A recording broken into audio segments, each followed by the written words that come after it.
Welcome to the PIO podcast. I am your host, Robert Tornabene.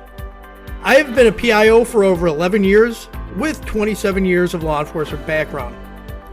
Welcome to season 2 of the PIO podcast. I am working hard to bring you the very most diverse crowd of subject matter experts in the public sector field. You can help grow the podcast by sharing it with friends and colleagues. Please give the podcast a positive review on whatever platform you listen to. So sit back and enjoy our next episode.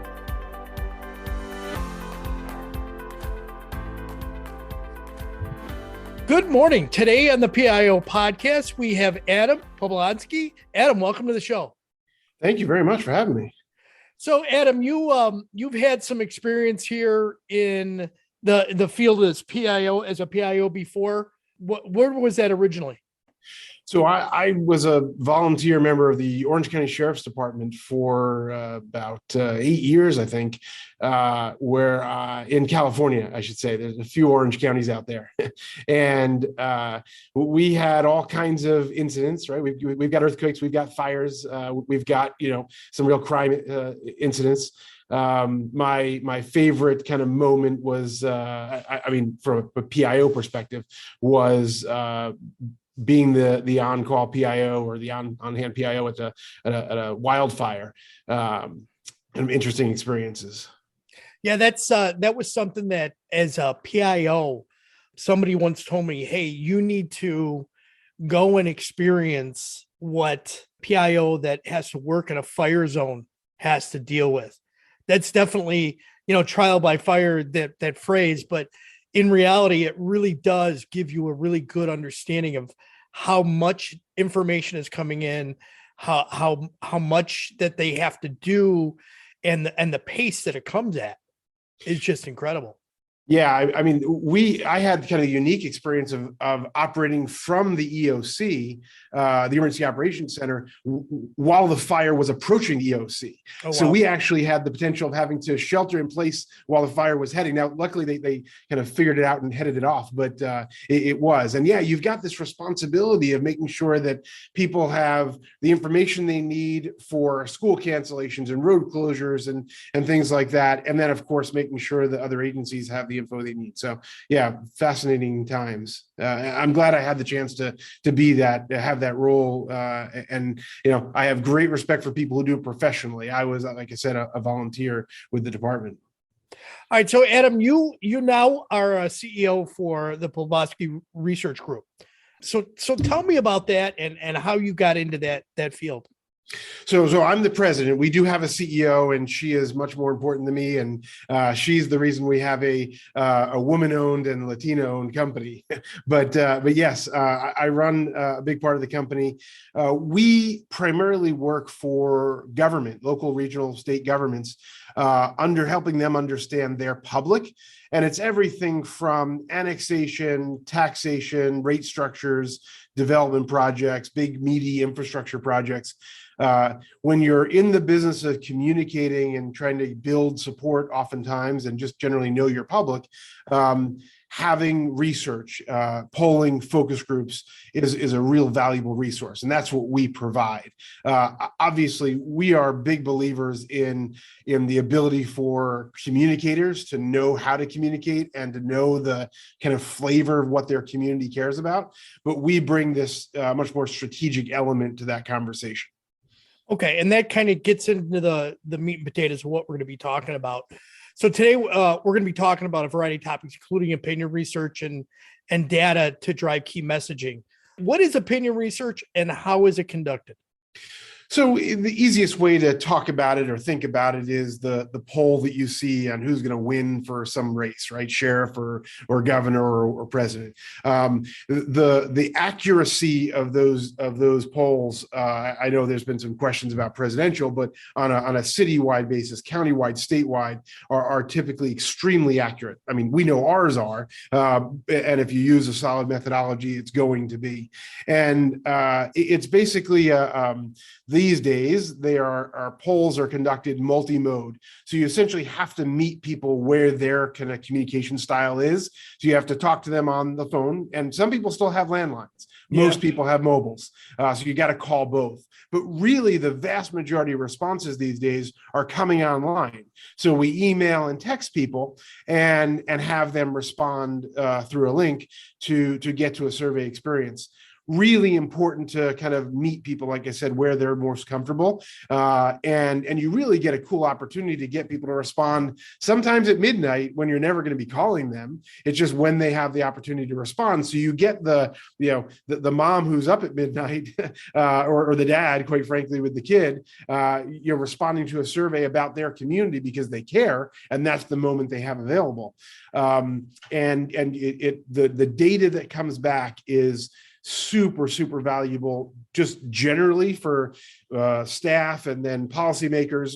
Obviously, there's a lot of corporate clients and nonprofits that do this sort of thing too.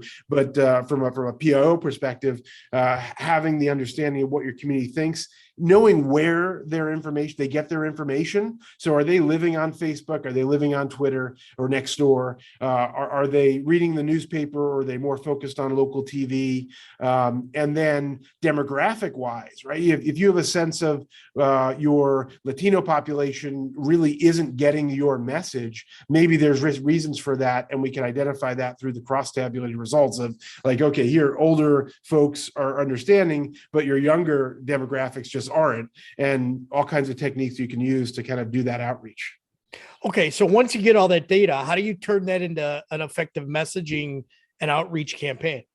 So everything, and this is not about us, this is, any researcher that does work for government or kind of an entity that's going to be communicating, it ought to be actionable. So first off, you're going to know, like I said, where they live, so you know how to communicate. And especially when we're talking about local regional government, budgets aren't, you're competing with Coca-Cola, and you don't have the $1 billion budget they do.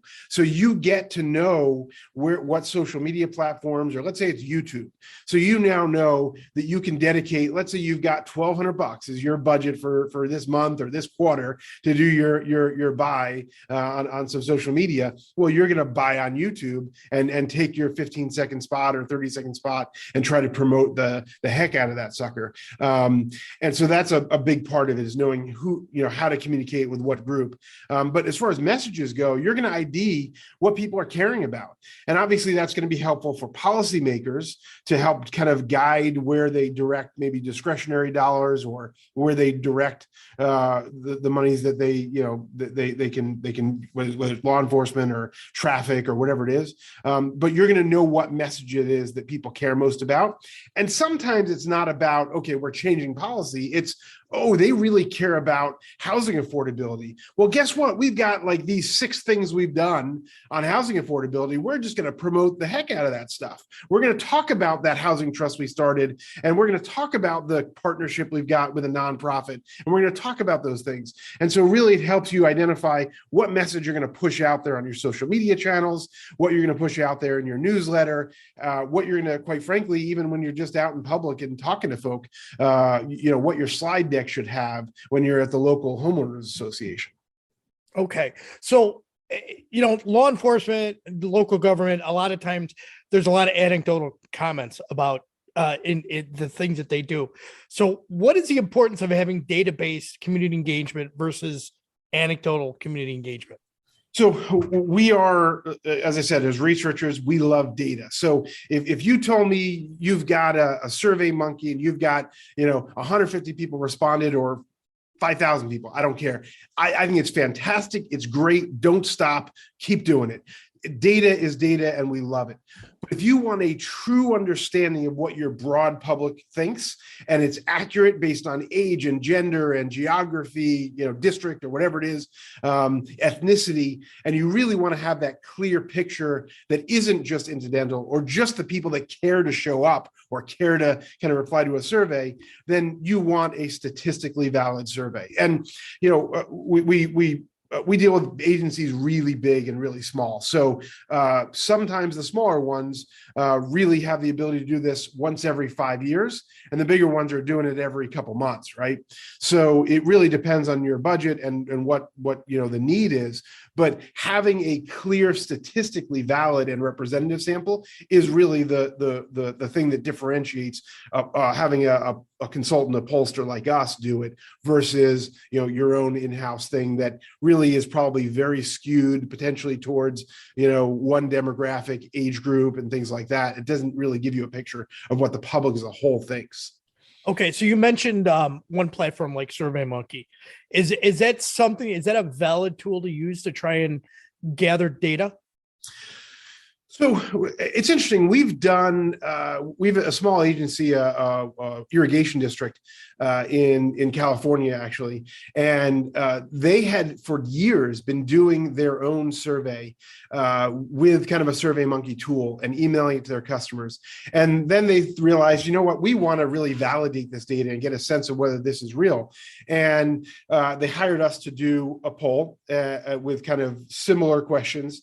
And the truth is, in that instance, we did find a lot of similarities to the data, but we also found that we were better capturing different demographics in the community, people that spoke different languages. So for instance, everything we do has a Spanish component in the United States. And depending on the community, if you're in Houston, you're going to include Vietnamese.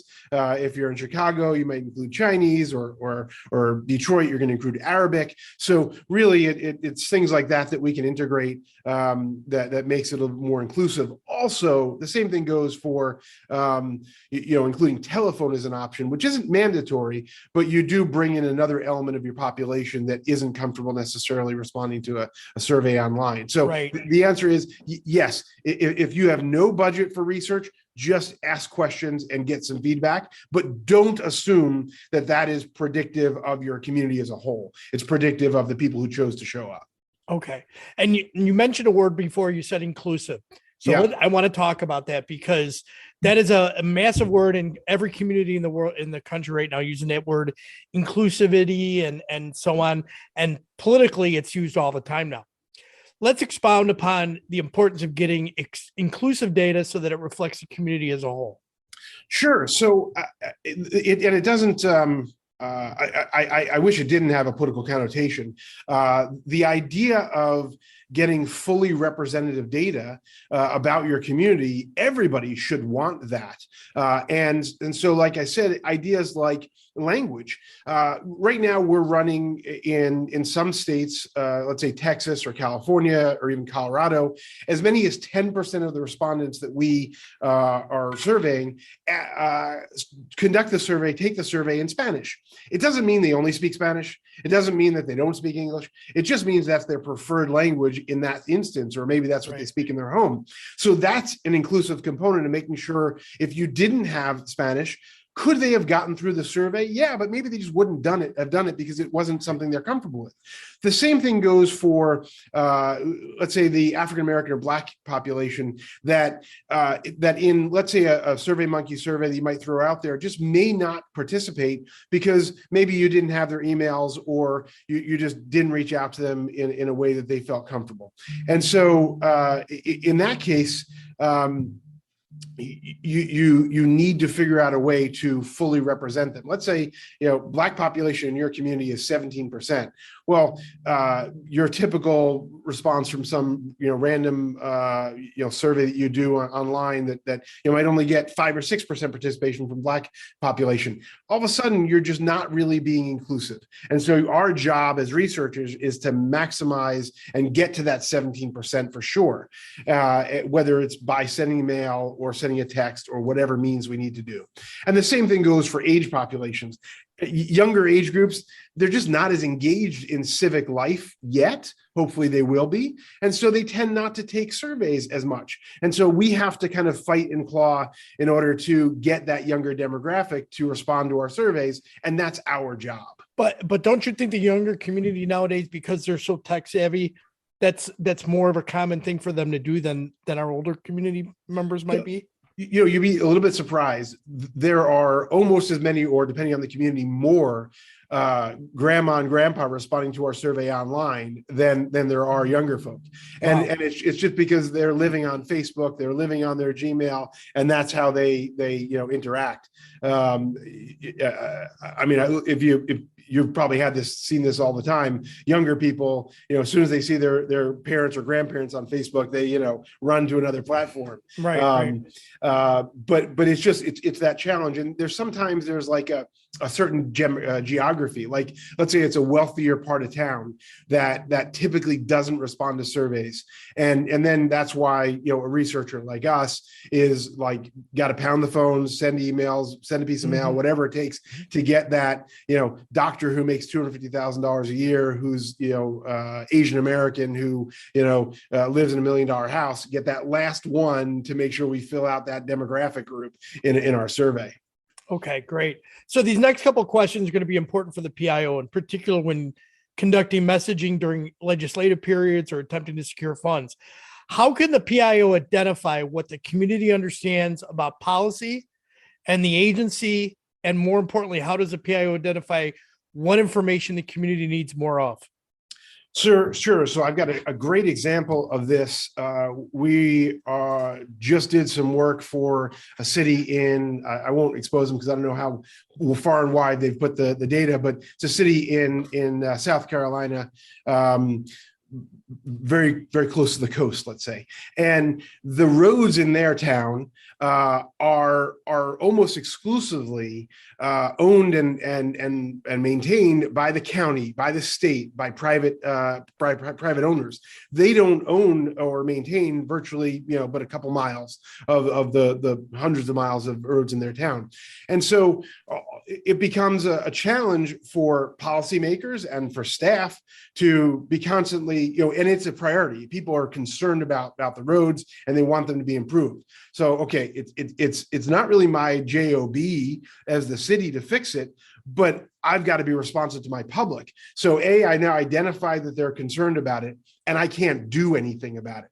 So then I can take that data and go to the county and go to the state and say, look, representatives, they're upset. They want something done about it, and it's your job. So you got to figure out how to do this. And if you don't, they're going to be upset at you because we're going to start telling them it's your job. So that's kind of an example of how you might use data in that advocacy process, let's say, to get more resources from the state or to get the county to focus on something you need them to focus on. Okay, so how can the PIO identify who your communication is or is not reaching? So it's a great question. We ask questions like, have you visited the website? Do you follow us on social media? Have you watched a council meeting or a committee meeting or something like that, or attended one? So that certainly can be helpful. But just in general, when we ask questions, and that'll help guide whether people are engaged or not. But you can ask other questions like whether they know about some new big program, right? You're so proud of this diversity program you rolled out, or you're so proud of this, brand new, trash and recycling transfer station that's, state of the art, and you're doing all this recycling and you're saving the environment, and you think that you've penetrated to the max, and we find out that 27% of the population knows what the hell you're talking about when you ask them about it. And so you now, once you've kind of settled in and realized that all your efforts haven't borne the fruit that you were hoping, now what element of the population, age group, gender, geography, where it is that you can focus your attention to educate on this amazing new, trash and recycling transfer center. Okay, so let me ask you this. How can the PIO use opinion research for emergency and crisis communication? So in the perfect world, I'm a pollster, so we want you to poll early and often. So if you have this data and you can, it should be essentially a playbook, a roadmap for whatever time period you have the data for until you do the next one.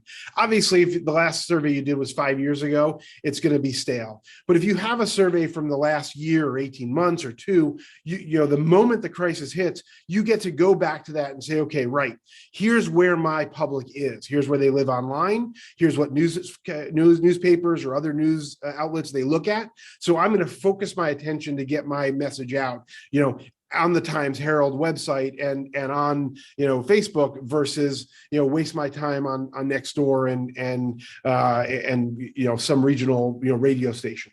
And so that's the first place I think is really valuable, if you know where your public is spending their time and getting their news. After that, you can, and by the way, you can know the impact. Let's say part of your crisis is media driven. This awful op-ed just came out accusing the city of whatever, or an article came out. You can look back and say, okay, you know what? Yeah, I don't like this article. I don't like this broadcast. But very few of my citizens are bothering to watch that or see that or read that. So the mitigating factor is it's just not a big part of the experience of the citizen. So I can kind of not ignore it, but kind of say, yeah, not that many people are going to see that. Going forward post that, depending on what the issue is, if you know that the issue that happens, right, it's police reform and it's related to an incident with the cops, or if it was let's say a bridge collapse, and that there was a high priority placed on infrastructure, then the relative importance of this, again, on the topic. You also know who cares most about it, and you can start communicating to that group very well. Obviously, if there's a more extended moment, and I'll go to a big corporate experience like an oil spill in the Gulf or something like that, or an extended problem like like where I'm from, there was a bankruptcy 30 years ago in Orange County, or a some crisis on a roadway in New York. You can then, if it's some extended period of time, you can actually pretty quickly within a day or so, sometimes even hours, depending on the research tool we use, start collecting data from the public. Okay, how important is this to you? You can even test your message. We think that being honest with these message points are going to be useful. Let's test that and see if people respond to it in a positive way. If you have the resources to use research in that, let's say, 2, 5, 10-day process, you can have data back within a couple of days and really know how to hone your message. I'll give you one example that we've done before during crises, like an oil spill or a gas blowout or something like that. We'll ask, who is the trusted player here? Because we tend to put, and I don't mean to demean any of our colleague PIOs, but we tend to put the suit, in front of the camera. And what we find oftentimes when we have the opportunity is it's the hard hat that they're really looking for. They trust that hard hat. They trust the pocket protector. They want the scientist or the hard hat. And so you got to put her out in front, or the engineer, right? Put her out in front, because the engineer, I know they're horrible communicators. That's what we all say. But if we do our jobs right as communicators, we can train that engineer to be very effective, and she is trusted oftentimes more than the suit. So using that kind of a question in a survey can be very helpful. Let me ask you this. So using opinion research for media relationships and informing the press and getting them to share content that they want to add to their coverage, how does a PIO do that? Look, in 9 times out of 10, and probably more, the data that comes from a survey is public information. So at some point, if you've got a beat reporter that's paying attention to the city, they're going to know that you've done a poll. They're going to want a copy of it. They're going to want to have the data. And even if they don't, you've got this wealth of information, these cool charts and graphs and things you can share, or a cool infographic you can create that kind of tells the story of what's happening in town or in the community. So you can tell the story of like, hey, it looks like people think we're heading in the right direction. They're happy with cops. They're happy with infrastructure, with the public works. They're happy with code enforcement. We got some work to do here on getting a dog park, because that's what they all care about. They want a dog park. And then you kind of go down to some of the other things. But you've got data that you can use, and you can pitch them on the story about the dog park. We've already got $500,000 in funding for it. We're waiting for the other $500,000. We hear the public. We know it's responsive. We're doing almost there, kind of fundraising effort. Help us get the rest of the way. Whatever it is, you can use the data to kind of help tell the story and to pitch stories, quite frankly. Okay, so last question on this topic. So opinion research within a department or an agency, internal communication is something that we all talk about doing, but we don't always do it. So can you talk about that? Sure. I mean, internal communication. So oftentimes when you have that big perspective from the public, when they do tell you that they're happy with each of those different departments, or, super happy or whatever it is, they have positive feedback. We really recommend staff, first obviously hand to the policymakers and make you all look good, but then, use that in your internal employee newsletter and your internal communications to let them know that they love us, right? We're doing a good job. And if they're not, you can tell them that too. But when you have kind of great data to show the public is appreciating the work you're doing, you want to use that internally. Additionally, we do a lot of employee surveys, which is kind of another subset of opinion research. You really do on a regular basis, almost even more often, want to do internal, introspective research amongst yourselves. Again, another classic place where the Survey Monkey kind of a scenario works pretty darn good, and you don't have to spend a bunch of money. We think as researchers, there's reasons why you want to have an outside researcher do it, because maybe there's a little bit less chance of someone seeing something they shouldn't, confidentiality, things like that, and some expertise. But regardless, having employee survey data can be really helpful to make sure you're heading off some problems internally. Good point. And it definitely would help you identify if there's morale issues and so on. All right, so let's lighten this up a little bit. I'm going to ask some rapid fire questions. Your drink of choice. Water. There you go. Chocolate or vanilla? Definitely vanilla. Favorite food? Guacamole. Ooh. What inspires you? Kindness. I like kindness a lot. We need more of that in the world. I agree. Yeah. What is a book you would recommend to the audience? I'm kind of a geography buff. It's called Ken Jennings has one about geography, and then there's another one called Why Geography Matters. Okay, great. I'm going to add that into the show. It's always interesting why, the reason what people pick particular books. So yeah, I mean, Ken Jennings one is called Maphead.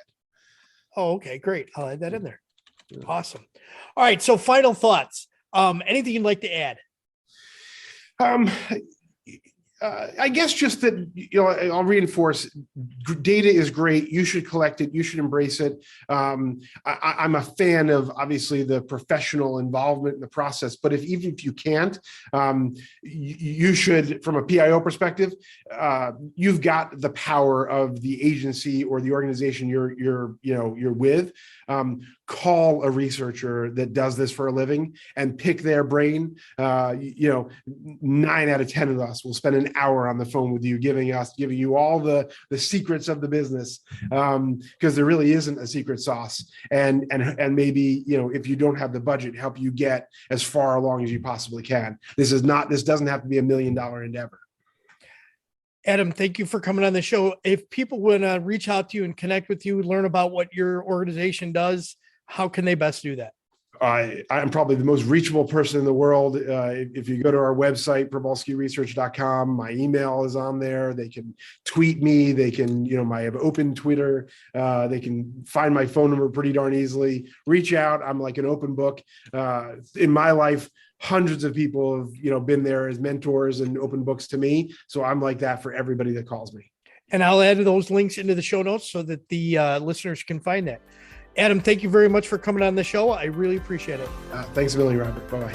Bye. We hope you enjoyed this episode. If you would like to contact the show, please email us at thepiopodcast@gmail.com. Be sure to subscribe to the podcast to get notified of the latest episode. If you are listening on a platform that allows reviews, please give us a review. We appreciate any review, good or bad. It helps us improve on each episode. Until next time, be safe.